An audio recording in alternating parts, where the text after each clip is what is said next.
Bonjour à tous, je vais vous montrer aujourd'hui comment procéder pour effectuer l'analyse d'une fonction du second degré. Alors, vous prenez devant vous la photocopie qui a été distribuée en classe et qui est intitulée « Graphique d'une fonction du second degré ». Alors, nous terminions avec ici une série de caractéristiques de la parabole obtenue, puisque je ne vous apprends rien. Le graphique d'une fonction du second degré a une forme de parabole. Alors, je vais vous montrer comment utiliser ce document pour effectuer l'analyse de cette fonction. Alors, pour cela, on démarre avec un exemple. Effectuer l'analyse de la fonction f de R dans R qui applique x sur f de x égale 3x carré moins 2x moins 1. Donc vous avez bien ici une fonction du second degré puisque le polynôme en x est du second degré. Alors, je suis le descriptif des caractéristiques et en premier lieu, je vous demande de déterminer la coordonnée du sommet de cette parabole. Alors, pour la coordonnée du sommet, on a besoin d'analyser les valeurs des a, b et c du polynôme ax carré plus bx plus c. Alors, je renote la formule générale qui donne la coordonnée du sommet, moins b sur 2a, moins delta sur 4a. Donc, on a besoin de connaître les valeurs de a, b, c pour effectuer tous ces calculs. Donc, comme j'ai 3x carré moins 2x moins 1, a vaut 3, b vaut moins 2 et c vaut moins 1. À partir de cela, je peux calculer delta avec la formule b carré moins 4ac. Alors, b au carré donne moins 2 au carré, ce qui fait 4, moins 4 fois a qui est 3, fois c qui est moins 1, donc il y aura comme effet de changer le signe du produit. Donc ici j'ai 4 plus 12, ce qui me donne 16. Avec ceci, je peux remplacer dans la formule du sommet les valeurs de b vaut moins 2, donc moins b vaut 2. 2a donne 2 fois 3, 6. Moins delta, ce sera donc moins 16 sur 4 fois a, 4 fois 3, 12. Ces valeurs doivent être simplifiées. 2 et 6, on peut simplifier par 2, ça nous donne 1 tiers. Moins 16 et 4 peuvent être simplifiés par 4, et ça nous donne moins 4 sur 3. Voilà donc la coordonnée du sommet de cette parabole. 1 tiers, moins 4 tiers. Alors, je vous demande aussi de déterminer si ce sommet est un maximum ou un minimum de la parabole. Alors ça, c'est la valeur de a, et plus précisément le signe de a, qui va nous permettre de le déduire. Dans notre cas, a vaut 3. Ça veut dire que a est un nombre positif, et donc la parabole est orientée vers le haut. Elle a une concavité qui est vers le haut. Donc le sommet sera donc un point situé au plus bas de la parabole, et le sommet est un minimum. Donc le sommet de coordonnées 1 tiers moins 4 tiers est un minimum de la parabole. Alors, on reprend le point suivant, numéro 2. Toutes les paraboles ont un axe de symétrie verticale, dont l'équation est donc de la forme x égale un nombre. Ce nombre, c'est l'abscisse du sommet, puisque le sommet se trouve sur l'axe de symétrie, donc x égale moins b sur 2a. Donc dans le cas de notre exercice ici, on reprend l'abscisse du sommet qu'on a trouvé, et on a comme équation de l'axe de symétrie x égale 1 tiers.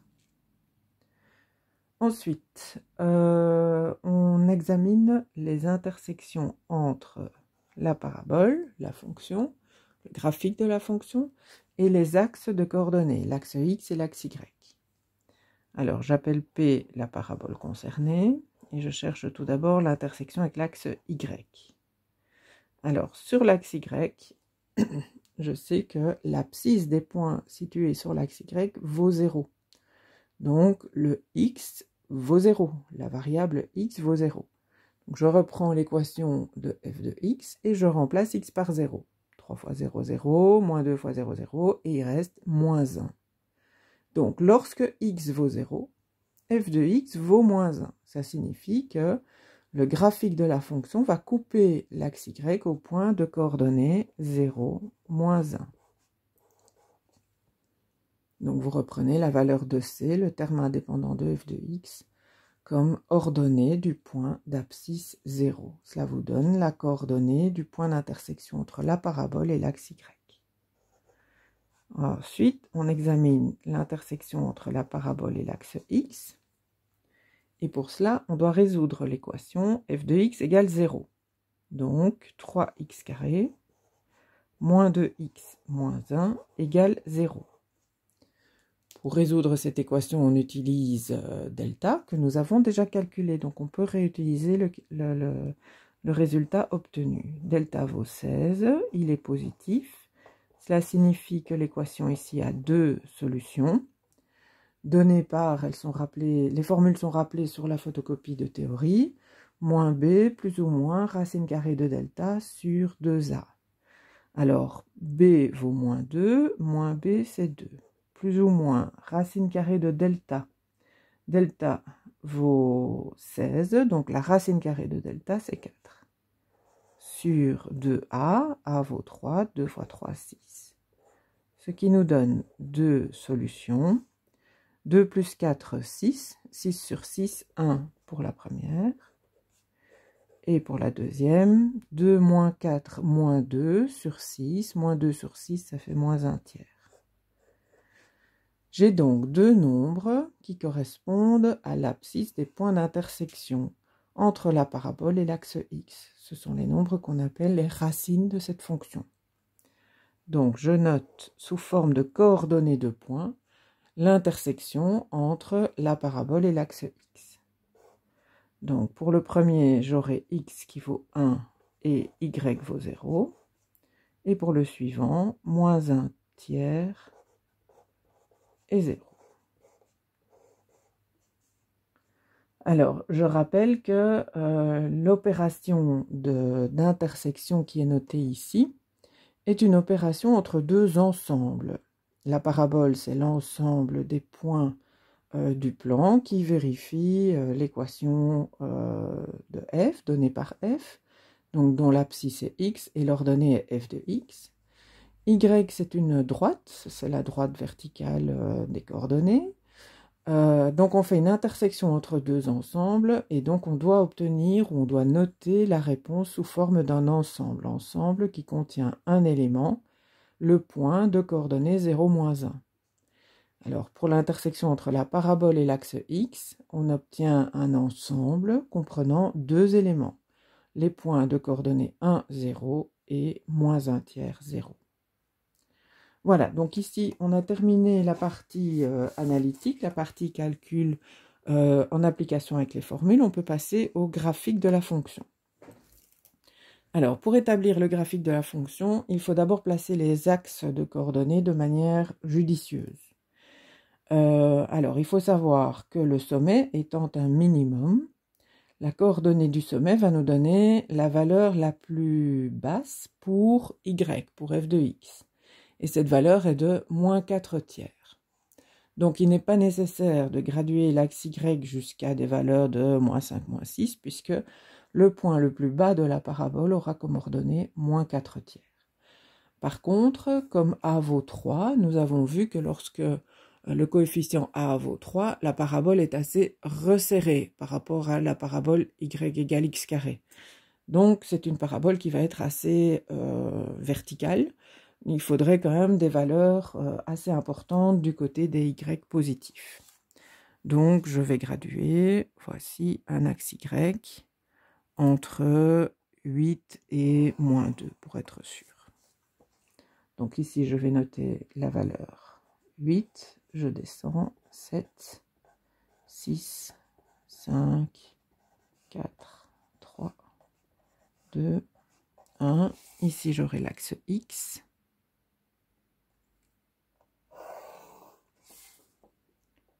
moins 1 et moins 2 pour l'axe Y. Alors, pour la graduation de l'axe X, le sommet étant 1/3, on peut être à peu près symétrique par rapport à l'origine. Donc pour l'axe X, voici 1, 2, 3. On n'a pas besoin d'énormément de valeurs puisque la parabole est plutôt verticale, resserrée par rapport à la parabole de base y égale x carré. Alors, les points que je vais noter ou que je vais prendre en considération sont en tout premier lieu le sommet que nous avons calculé ici. Donc 1/3 moins 4/3, 1/3 c'est 0,3, moins 4/3 c'est moins 1,3, donc je le place à peu près ici. Voici le sommet. Ensuite, je sais qu'il y a un axe de symétrie dont l'équation est x égale l'abscisse du sommet. Donc je trace une droite verticale qui passe par le sommet. Il ne faut pas oublier que cette droite est un axe de symétrie de la parabole. Donc je renote son équation, x égale 1/3. Ensuite, je dispose des résultats des calculs. L'intersection avec l'axe y étant moins 1, donc j'ai le point de coordonnées 0, moins 1. Et les intersections avec l'axe x sont les points de coordonnées 1, 0 et moins 1/3, 0. Alors, bien entendu, avec ces 4 points, il est impossible pour le moment de tracer une belle parabole correspondant au graphique de cette fonction. Il faut donc l'étoffer. Alors, on peut déjà utiliser l'axe de symétrie. Premièrement, pour vérifier que les racines que nous avons trouvées sont cohérentes avec le graphique, elles doivent être effectivement symétriques par rapport à cet axe de symétrie, donc se trouver à la même distance de l'axe de symétrie. Donc vous mettez l'équerre Aristo avec le 0 sur l'axe de symétrie et vous vérifiez que les deux racines sont bien repérées par la même valeur, ici de part et d'autre du 0. Ensuite, oui, donc si jamais ce n'est pas le cas, ça veut dire que vous avez fait une erreur, soit dans l'équation de l'axe de symétrie, soit dans la recherche des valeurs qui sont les racines. Ou alors, vous avez placé l'axe de symétrie de manière trop approximative et il faut refaire un dessin plus précis. Ici, j'ai un point de coordonnées 0, moins 1. Je peux tracer son symétrique par rapport à l'axe de symétrie de la parabole et je trouve ce point-ci. Je n'ai pas besoin de calculer. Il suffit de prendre le symétrique par rapport à l'axe de symétrie et j'ai un point supplémentaire de la parabole. Alors ici, ça me donne quelque chose de suffisant pour travailler autour du sommet, sans oublier, malgré que ce soit plus raide, que au sommet, la parabole est toujours arrondie, mais j'ai besoin de nouvelles valeurs, de nouveaux nombres pour pouvoir ajuster ici la manière dont la parabole va se comporter vers les valeurs positives de y. Alors pour cela, on peut calculer les coordonnées de points supplémentaires en prenant des valeurs simples à calculer. Par exemple, si je prends x égale moins 1, vous voyez, j'ai déjà ici x égale moins 1/3. Si je prends x égale moins 1, je vais trouver un point supplémentaire pour la parabole qui sera utile. Donc je prends x égale moins 1 et je fais le calcul. Donc pour ça, vous reprenez l'équation de f. Donc l'image de x, c'est 3x carré moins 2x moins 1 par cette fonction f.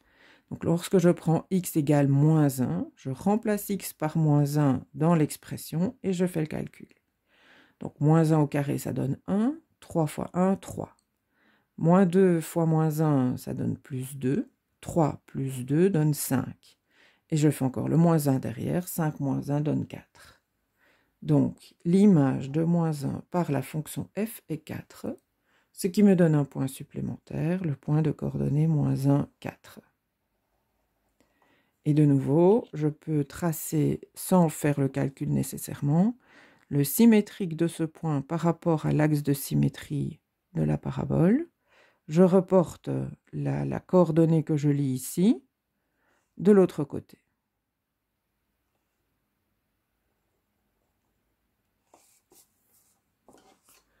Alors, on peut encore calculer la coordonnée d'un point supplémentaire, peut-être l'image de 2. Lorsque x vaut 2, on effectue le calcul. 2 au carré donne 4, 3 fois 4, 12. Moins 2 fois 2 donne moins 4, 12 moins 4, ça fait 8, et 8 moins 1 donne 7. Donc l'image de 2 par cette fonction est 7. Voilà le point de coordonnées de 7 et sont symétriques par rapport à l'axe de symétrie de la parabole.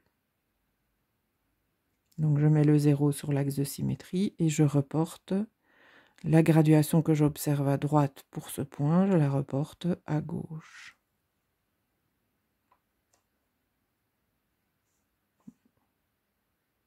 Pardon, c'est ici. Voilà. Alors maintenant, je dispose de suffisamment de points pour les relier de la manière la plus harmonieuse possible pour faire une jolie parabole. Alors, je conseille toujours de partir du sommet, d'arrondir et de passer par tous les points.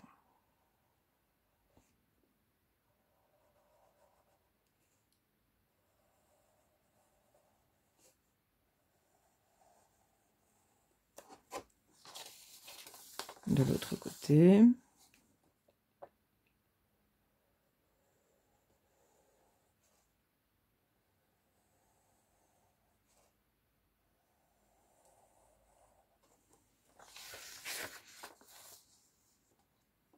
Voilà, donc on peut repasser d'une manière un petit peu plus assurée.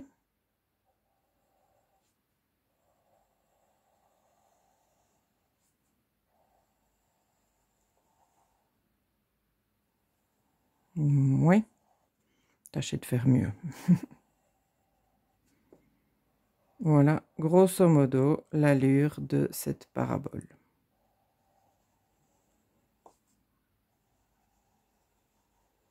Voilà, vous notez à côté l'équation de la parabole, y égale 3x carré moins 2x moins 1. À bientôt.